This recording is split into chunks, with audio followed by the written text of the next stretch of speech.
Welcome to Module 2.5 of the course, where we will talk about the importance of having a good work-life balance. In this video tutorial, we will start by looking at the evolution of the concept of work-life balance, and then give you some key points. We will then present to you with some tips and tricks that can help you strike the right balance between your professional and your personal life, and then finish off by looking at some examples. So where does the concept of work-life balance come from? The concept first emerged in the second half of the 20th century. Up until then, people would structure their lives around their work.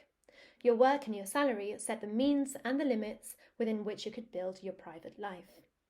With the rise of gender movements and women entering the paid workforce, a new need to respect work-life balance emerged. Since the domestic and unpaid work that was previously carried out by women, such as childcare, housekeeping, now had to be done outside of working hours. Many came to think of work-life balance along the lines of an 8-8-8 formula. 8 hours for work, 8 hours for sleep, and 8 hours for free time. However, this concept is being revisited, since it doesn't work for everyone. Employers are now increasingly being encouraged to offer healthy work-life models to attract employees. It's important to remember that in this ever-connected world, we have to actively seek to switch and disconnect from work. Our ability to constantly be connected has proven to be a double-edged sword. While it's highly convenient to be able to react to problems instantly and to reply to your boss's urgent message, it's important to respect personal life boundaries. So, if your job simply serves to pay the bills, then it can be easier to disconnect when your workday is over and not take work back home. However, when you work in a sector that you are personally invested in and care about, such as the water and climate sector, then it might be harder to switch off, especially when environmental issues are affecting every single aspect of our lives and we're constantly being exposed to them. Finding hobbies and things to do outside of work that do not remind you of work at all can help you have some downtime and switch off. If you are working in climate change policy, it might be healthier to watch a documentary about cooking instead of a documentary about climate change. Be honest with yourself and recognize when your personal life is affecting your work, and vice versa. Let's look at some key points to better understand the importance of having a healthy work-life balance. Having an unhealthy work schedule, such as working too many hours, working at weekends, or blurring the lines between your personal and professional life, can have negative consequences, both on yourself and on your job, and consequently on your organization. If you don't strike the balance that works for you, you risk losing motivation, creating a bad connotation with your work or your organization, and being less productive at work. Most importantly, not having a healthy work-life balance can severely affect your mental well-being.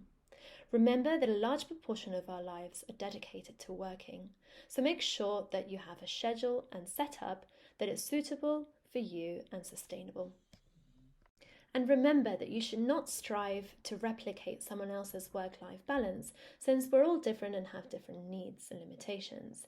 So be honest with yourself and find out what work-life balance works for you. Here are some tips and tricks for striking the right work-life. Let's look at some tips and tricks to help you strike the right balance between work and your personal life. Quality over quantity. It might seem tempting at first to want to squeeze in as many things as possible in your free time. You don't have much of it, so it's understandable. However, this can just lead you to feeling tired, stressed, and unsatisfied.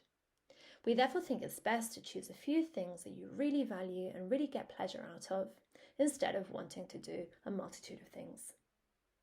Make the most of the enjoyable side of work, such as networking. And make the most out of flexibility if this is something that your work offers. And finally, do not overschedule. It's best to set up meetings last minute than having an overloaded agenda. So always try and leave some free space in your schedule. I will now present you with 2 case studies of professionals with different work-life balances. Meet Abebi. Abebi has been working in a small environmental consulting firm for about 3 years. She joined the organisation right after graduation and is happy with her tasks and level of responsibilities, which are growing incrementally. For the past month, she has been working overtime due to an important deadline set by one of the NGO's key donors.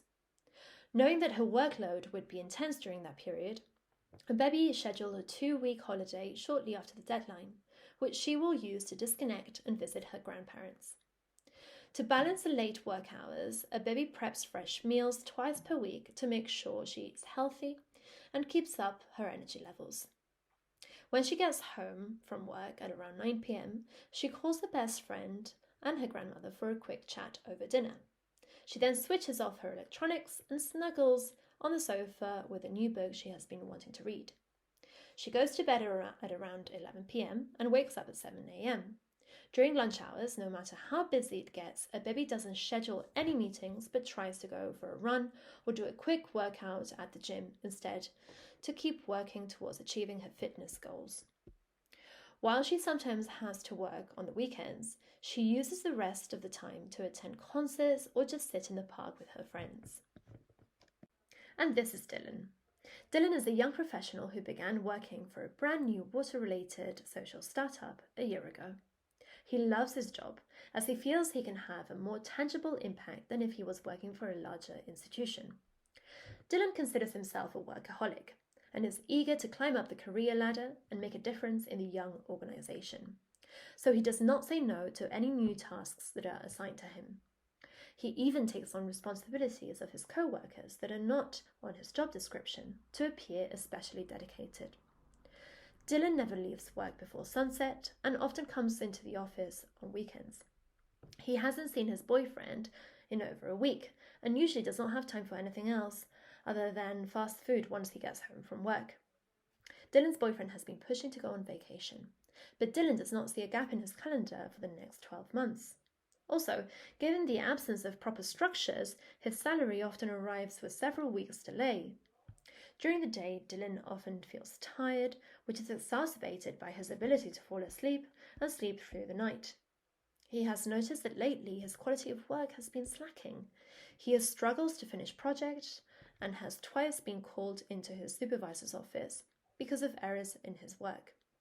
Although he does not have any financial stakes or ownership in the startup, he feels personally responsible for its success.